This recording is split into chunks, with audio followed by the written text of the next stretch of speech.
Seinfeld. Is it a show about nothing? Of course not. If it was, nobody would be watching. So what makes a seemingly mundane show like this so appealing that it's still one of the most popular comedy TV shows today? Firstly, we have to talk about the era that this TV show came out. This was a sitcom picked up by NBC after an underperforming pilot. No, I can be very persuasive. You know that I was almost a lawyer? That close, huh? You better believe it. It entered the network with other record-breaking sitcoms like Cheers and The Golden Girls. If I'd had the money, I could have been living in a swinging condo instead of with... I better not say anything till I've had my coffee. A slut and a moron.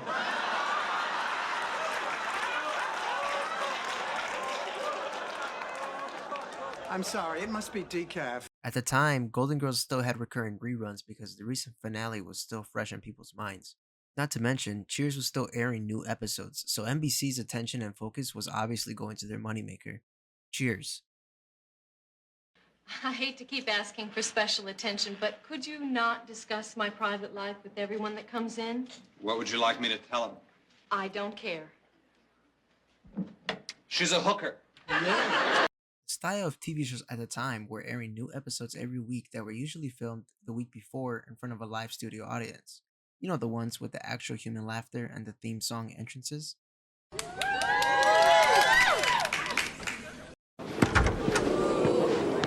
These kinds of shows had to entertain audiences every week to ensure that they would come back to watch the following episode. At the time, TV shows were getting stale because of that common use of similar tropes and methods, like catchphrases or episode plots that usually end exactly the same, all revolving around their main star. To make things quick and simple, the structure of a typical 90s sitcom episode consists of three main components: the world building, the setup, and the punchline. The world building is usually explaining what certain characters are doing that day or going to do later on. The setup usually throws things into action, which is usually a problem that the main characters have to solve. And the punchline is pretty obvious. It's a resolution that ties the whole plot together and is hopefully the biggest laugh of the episode. So you can see why this would get old after a while, especially when your main character has a normal job, if any. And it definitely doesn't help if the supporting cast relies on the main character to be interesting in the slightest. Even if the show has amazing writers, it's difficult when you don't have much to work with. This is what made Seinfeld unique. It had an ensemble of wacky characters, each having their own lives in New York City, with stories that were interesting by themselves. Jerry is a comedian, so his day to day tasks can vary widely, which is great for the show because he can be put in almost any scenario. George loses his job very early on in the series and goes through many jobs, which keeps things open for the show writers. Elaine is an editor, but she also goes through many jobs as an assistant for her various bosses. Kramer is seemingly unemployed, but it is mentioned many times that he always stumbles onto enough money to pay his rent. He's a certified hustler, and he insists on only making money in gimmicky ways, which is another perfect outlet for the writers to get creative. As you can see here, there are many directions that an episode can be pulled on any given day. Although Jerry is clearly the main character, producers were not afraid to rely on supporting cast to carry a few episodes, like The Bottle Deposit. A lot of this episode was focused on Kramer and his friend Newman, who's a mailman. The episode starts like this. What are you doing? Don't throw that away. Well, I'm not paying the 5 cents for that stupid recycling thing. You don't pay 5 cents. You get 5 cents back. Here, read the label here. Vermont, Connecticut, Massachusetts, New York. Refund, 5 cents. Refund? Yeah. Well, what do you think the hobos are doing? I don't know. They're deranged. What is this MI 10 That's cents? Michigan. In Michigan, you get 10 cents. 10 cents? Yeah. So Newman has his idea to drive to Michigan with enough bottles to turn a profit. They go all over New York City rounding up bottles and fill up a mail van that Newman stole from the post office. This plotline is one of the most action-packed plotlines of the entire series, and it's given to two side characters, one of which is not even a recurring cast member. While this is all happening, the rest of the main cast is going through their everyday lives like normal. George is having trouble being useful at work, taking credit for anything he can to avoid losing his job.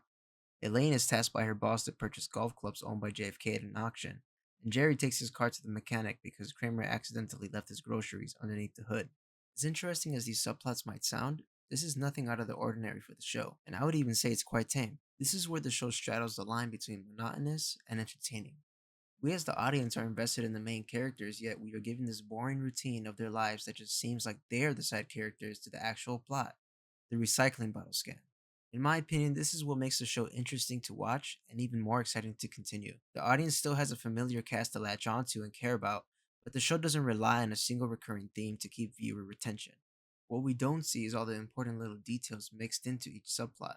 Halfway through the episode, Kramer and Newman are already halfway to Michigan. At this point, how could the main cast subplot possibly intertwine with Kramer and Newman's journey? Who would have thought that Jerry's sudden car troubles would take JFK's golf clubs to Ohio and ultimately end Kramer and Newman's run? That sentence alone doesn't even make sense, but it all happens in one episode. I would say what makes Seinfeld seem like it's about nothing is that it mostly dabbles in the everyday routines of a normal person. What makes it entertaining is that it amplifies every scenario. Even the smallest problems unravel and become life changing. I didn't even mention how George took credit for a project that was so horrendous that his boss was worried about his mental health and checked him into a mental hospital.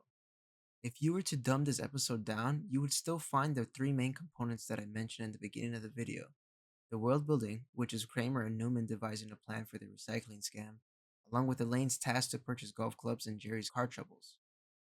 Each of these subplots develop further until everything is finally set up to trigger the punchline. In this case, there are multiple punchlines as a result of multiple subplots being resolved at the same time. This is how almost every episode is structured, and you'll find that almost nothing in an episode of Seinfeld is a throwaway joke that means nothing later on. I assume this is why some people have attributed Seinfeld to being a show about nothing. The writers are just exceptionally good at hiding major plot points into everyday life. Watch any other episode of Seinfeld and tell me there isn't a scenario that does not get called back later on the same episode. A show about nothing wouldn't have recurring viewers, and it certainly wouldn't have viewers like me watching 30 years later. What did he tell you? Look, you were right. I was wrong. You don't have to humiliate me about it, all right?